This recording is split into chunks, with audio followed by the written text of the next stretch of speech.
आज की हमारी वीडियो का टॉपिक है रासो शब्द की उत्पत्ति। और ये आप सभी जानते हैं परीक्षा की दृष्टि से बेहद ही महत्वपूर्ण है। टीजीटी से लेकर असिस्टेंट प्रोफेसर तक की परीक्षाओं में एक प्रश्न यहाँ से बनता ही बनता है। नमस्कार दोस्तों, स्वागत है आपका सक्सेस इन हिंदी एकेडमी में। देखिए दोस्तों, जैसा कि मैंने अभी आपको बताया कि रासो शब्द की उत्पत्ति से एक प्रश्न बनता ही बनता है और ये मेरे हस्तलिखित नोट्स हैं और शुरू से लेकर अंत तक आप इस वीडियो को देखेंगे तो आपको अच्छी खासी जानकारी इन शब्दों की हो जाएगी कि किस कवि ने कौन कौन से शब्द के द्वारा इसकी उत्पत्ति मानी है। और नेट और असिस्टेंट प्रोफेसर की आप तैयारी करना चाहते हैं मेरे हस्तलिखित नोट्सों के द्वारा तो चैनल को सब्सक्राइब कर दें और शेयर कर दें। आगे बढ़ते हैं। देखिए यहाँ देखिए आप रासो शब्द की उत्पत्ति। देखिए दोस्तों, आप ट्रिक के द्वारा पढ़ेंगे। अगर आपने ये वीडियो शुरू से लेकर अंत तक देखी तो मैं गारंटी के साथ कह सकती हूँ कि कभी आप जिंदगी में भूल नहीं पाओगे। रासो शब्द की उत्पत्ति यहाँ देखेंगे रामचंद्र शुक्ल ने माना है। और ये आप सभी जानते हैं कि हिंदी के जो राजा रहे हैं आलोचनात्मक तो यही रहे हैं। रामचंद्र शुक्ल रसायन से मानते रास या रासु। तो देखिए दोस्तों, रसायन आप याद कर लेंगे, वैसे देख लें एक बार नजरों से, इसे हो सकता आ भी जाए लेकिन अभी तक ऐसा आता नहीं है। रसायन ज़्यादातर पूछा जाता है। रामचंद्र शुक्ल रसायन मानते हैं, रसायन से रासो शब्द की उत्पत्ति मानते हैं। तो देखिए दोस्तों, यहाँ भी रह आया है और यहाँ भी रह आया है। अब आपके मन में सवाल होगा मैम ये भी तो नहीं, देखो यहाँ आ रहा है तो रसायन, और इसमें आप शब्द गिनेंगे तो यहाँ 1 2 3 4 है तो यहाँ भी 4 है। ठीक है, वैसे आपकी मर्जी, आप किसी भी तरह याद कर सकते हो। 2-3 बार इसको रसायन बोलोगे तो याद हो जाएगा।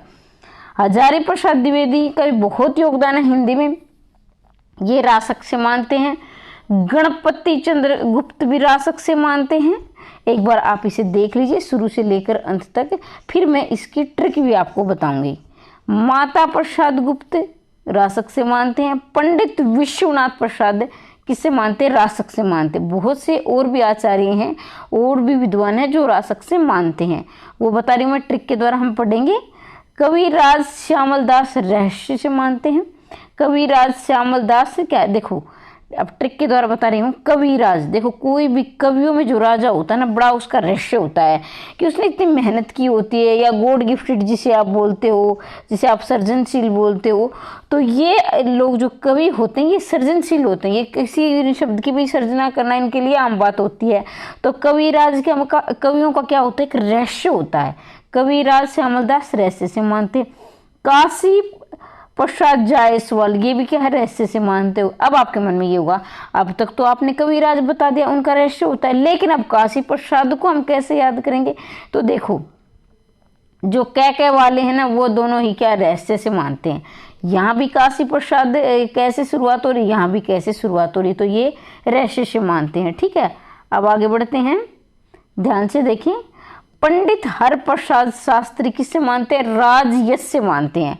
पंडित हरप्रसाद शास्त्री राजयश से मान। देखो हर व्यक्ति क्या है, यश प्राप्त करना चाहता है। भाई आपको भी यश चाहिए, मुझे भी चाहिए, सबको चाहिए आज के ज़माने में। और ये तो भाई सदियों से चला आ रहा है, हर आदमी प्रसिद्ध होना चाहता है, कुछ अच्छे काम करना चाहता है, समाज में अच्छे कार्य करके यश प्राप्त करना। भाई बहुत अच्छा इंसान है।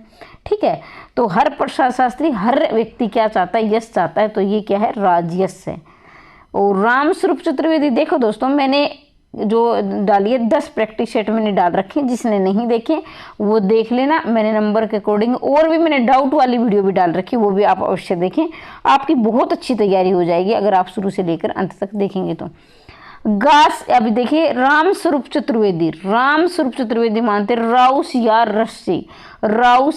तो यहाँ देखेंगे आप जैसे स्वरूप, देखो भाई जिसका रूप अच्छा होता है ना वो क्या है, जैसे मान लीजिए आपने कोई अच्छी चीज़ देखी, कहीं आप घूमने गए घूमने के लिए, तो उसमें आपको आनंद आ जाएगा, रस आ जाएगा। उसके स्वरूप को देखकर क्या होगा, आपको आनंद आएगा, रस आएगा। तो रामस्वरूप चतुर्वेदी किससे मानते? राउस या रस्से। और गासी दैतासी किससे मानते? राजसूय से। और क्या है, नरोत्तम दास। अब जो नरोत्तम दास होते हैं यानी नरों में जो उत्तम होते हैं वो रसिक, वो बड़े रसिक, सबको प्यारे लगते हैं। नरों में जो उत्तम होते हैं वो रसिक, ये रसिक है भाई।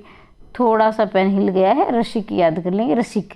ठीक है, नरोत्तम किससे मानते हैं? रसिक से मानते हैं। नरोत्तम दास रसिक से मानते हैं। नंद दुलारे वाजपेयी रास। अब देखो भाई, हर माँ बाप अपने पुत्र से प्यार करते हैं और ये बोलते हैं, हम तो आजकल बेटा बोल देते हैं, पुत्र बोलते हैं, लेकिन उस समय अपने नंद बोलते थे, दुलार करते थे अपने बच्चों से, नंद दुलारे, नंद बोलते ना, तो रास, और फिर क्या बहुत ज़्यादा दुलार कर देते, फिर रास हो जाए। बोलते हैं हरियाणा में, हरियाणा से हूँ तो रास, ये मतलब रास हो गया। मतलब हमारे माँ बाप बोलते थे पहले कि रासा कर दे, इस बच्चे ने क्या कर दिया, रासा कर दिया। तो नंद दुलारे वाजपेयी रास, नंद दुलारे वाजपेयी किससे मानते हैं? रास से मानते हैं। विदेश्वरी पाठक राज्य से। अब देखो विदेश्वरी पाठक, अब क्या है, विदेश्वरी जो पाठक है, जो पाठक लोग होते हैं वो भी क्या प्राप्त करना चाहते हैं? यश प्राप्त करना चाहते हैं। भाई देखो हम पढ़ रहे हैं तो हम भी क्या है, अपना नाम कमाना चाहते हैं, अपना शौर्य प्राप्त करना चाहते हैं। तो यही है, जो भी पढ़ने वाले होते हैं, जैसे IAS बनते हैं, IPS बनते हैं, और सब IAS ही नहीं, असिस्टेंट प्रोफेसर है तो भी लेखक, वो भी क्या है, पढ़कर ही यश प्राप्त किया जा सकता है। और किसी से यश पढ़ने का, शिक्षा के बिना किसी को यश प्राप्त नहीं होता है। तो ये पाठक, हर पाठक क्या प्राप्त करना चाहता है? यश प्राप्त करना चाहता है। तो विदेश्वरी पाठक राजयश। दशरथ शर्मा ये भी रासक से मानते। अब मैंने आपको बताया था कि मैं अब ट्रिक के द्वारा बताऊंगी आपको, एक बार देखो रासक से किस किस ने माना, ये ट्रिक देखो, 2-3 बार पढ़ोगे इसको, आसानी से याद हो जाएगा, कोई इसमें समस्या वाली बात नहीं है। रासक से मानने वाले कवि, अब रासो शब्द की उत्पत्ति, रासक से मानने वाले कवि देखेंगे, ट्रिक देखेंगे। चंद्रबली विश्वनाथ ने दशरथ की माता और गणपति की पूजा हजारों बार की। ये थोड़ा सा मैं देखो, ये PDF में थोड़ा कट गया है, यहाँ से मैं बता रही हूँ आपको, यहाँ से ये चंद्रबली विश्वनाथ ने दशरथ की माता और गणपति की पूजा हजारों बार की। देखो यहाँ चंद्रबली विश्वनाथ ने दशरथ की माता और गणपति की पूजा हजारों बार की। चंद्रबली से चंद्रबली पांडे हो जाएंगे, विश्वनाथ से विश्वनाथ प्रसाद हो जाएंगे, दशरथ से दशरथ शर्मा, माता से माता प्रसाद गुप्त, गणपति से गणपति चंद्र गुप्त, और हजारों से हजारी प्रसाद द्विवेदी। एक बार फिर से देख लिए, चंद्रबली विश्वनाथ ने दशरथ की माता और गणपति की पूजा हजारों बार की। चंद्रबली से चंद्रबली पांडे, विश्वनाथ से विश्वनाथ प्रसाद, दशरथ से दशरथ शर्मा, माता से माता प्रसाद गुप्त, गणपति से गणपति चंद्र गुप्त, हजारों से हजार प्रसाद द्विवेदी। एक बार इसका रिवीजन और कर लीजिए। रासो शब्द की उत्पत्ति देखेंगे, रामचंद्र शुक्ल रसायन से मानते हैं, हजारी प्रसाद द्विवेदी रासक से मानते हैं, और गणपति चंद्र भी क्या रासक से मानते हैं, माता प्रसाद भी रासक से मानते हैं, पंडित विश्वनाथ भी रासक से मानते हैं। कविराज श्यामल दास, कवियों का क्या होता है, रहस्य होता है, और कै कैसे जो शुरू होते हैं उन वो क्या है, रहस्य से होते हैं। कै कैसे जो शुरू होते हैं उसमें रहस्य आएगा, देखेंगे। और जो महत्वपूर्ण बता देती हूँ, ये बहुत महत्वपूर्ण है, ये हजारी प्रसाद भी महत्वपूर्ण, बार बार पूछा जाता है। और फिर है हरि प्रसाद शास्त्री, हर व्यक्ति क्या करना चाहता है, यश प्राप्त करना चाहता है, तो हर प्रसाद शास्त्री राजयश, ये भी महत्वपूर्ण है, ये भी महत्वपूर्ण है। राम स्वरूप चतुर्वेदी राउत से मानते हैं, क्या स्वरूप में क्या है, सबके स्वरूप में क्या है, रस आता है। गासी दैतासी राजसूय, नरोत्तम, नरों में जो उत्तम होते हैं वो बड़े रसिक होते हैं, मतलब आनंद प्राप्त, आनंद मिलता है। अभी देखो नरों में जो उत्तम होते हैं तो वो अपने आप में क्या ध्यान आकर्षित करवाते हैं उन लोगों का। तो नरोत्तम रसिक, नंद दुलारे वाजपेयी, ज़्यादा नंद से दुलार करोगे तो वो रास कर देगा, रासक। विदेश्वरी पाठक, पाठक क्या प्राप्त करना चाहते हैं, यश प्राप्त करना चाहते हैं, तो विदेश्वरी पाठक राजयश, दशरथ शर्मा रासक। तो ये देखो भी वीडियो आपको कैसी लगी, और इसी तरह से मेरे हस्तलिखित नोट्सों के द्वारा पढ़ना चाहते हैं, नेट और असिस्टेंट प्रोफेसर की निःशुल्क तैयारी करना चाहते हैं, क्रमबद्ध रूप से तैयारी करेंगे। TGT से लेकर TGT, PGT, net, assistant professor तक की तैयारी करवाऊंगी।